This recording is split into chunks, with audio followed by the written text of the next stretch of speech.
In this lecture, we will learn what is a proper recording environment for voice recording.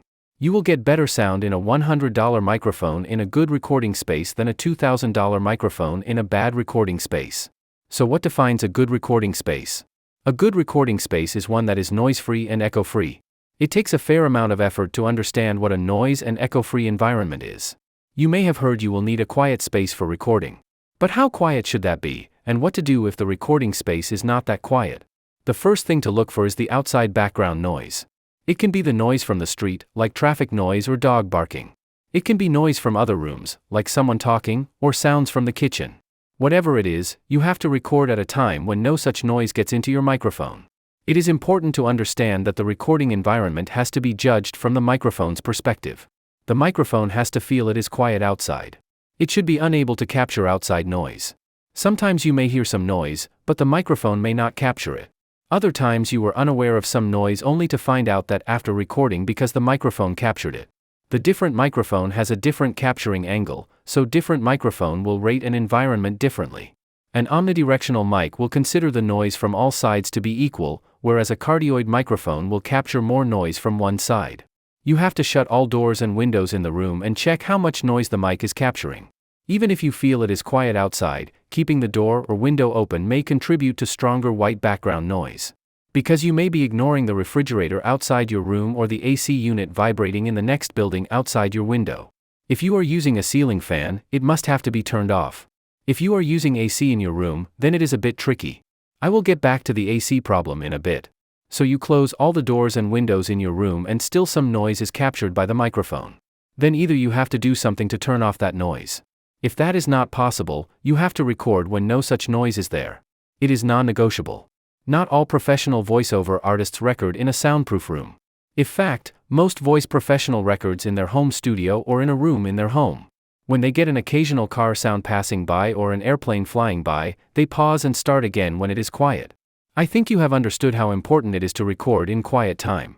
Let's assume you have taken care of all the outside noise and started recording in a quiet time. But what about the AC unit? If you are using an AC unit, you may need to turn it off. Because AC units can contribute to stronger white noise and hissing noise. I showed you previously the ACX check tool in a previous lecture. If your AC unit is on and you can still pass the ACX noise floor check, with very little or no noise reduction, your AC unit is not a problem. Otherwise, you have to turn off the AC. I am talking about getting a recording as good as to be used in a professional voiceover. If you are recording voice for YouTube or online video courses, the noise coming from AC may not be an issue. Once again, the kind of microphone you are using has an impact on this. A large diaphragm condenser will pick up more of this type of noise than a dynamic microphone. If you are not willing to turn off the AC during recording, you have to experiment and find out how much it is causing trouble. Another cause of the loud hissing noise is the laptop you are using to record. A laptop cooling fan can start such a strong noise and will be difficult to get rid of in post-production. Because too much noise reduction in the post-processing makes the voice harsher or more robotic. To solve this kind of issue, you have to keep the microphone far from the laptop through an extension cable. You have to place the microphone in such a way that the laptop remains on the weaker side of the microphone. If you do not know such things about microphones, don't worry. I will discuss those in later lectures. So far, it was all about noise. There is another major issue in the recording space and it can ruin the audio even in a totally noise-free space. I am talking about reverb or sound reflection. Sometimes it is called room echo.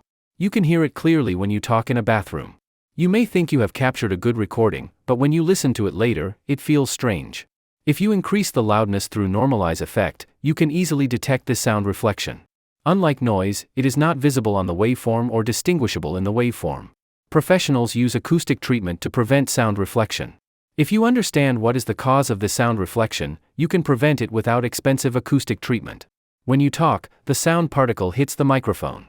These sound particles also hit the walls, floors, and ceilings and hit the microphone again. The stronger these reflected sound particles, the more sound reflection can be heard in the recording. If you can soften your around, these reflected sound particles are absorbed. For example, if you hang blankets around, the reflection on the microphone will be decreased. If the room is empty or has wide empty space, the sound particles can travel freely. By putting more furniture or objects in your recording room, you can restrict the free movement of sound particles. You can also keep some pillow or cushion in your recording space, especially in the talking direction. You have to experiment with your talking position in the room. Try recording with different positions and orientations in the room and find out the position sounds best. You do not have to have the expertise of an audio engineer to find the best position for mic placement and taking direction. If you try talking in several positions, you will find it out. Some people record in the closet to prevent sound reflection. That works, but make sure you are comfortable during recording. If you are not comfortable during recording, you will not get the best recording.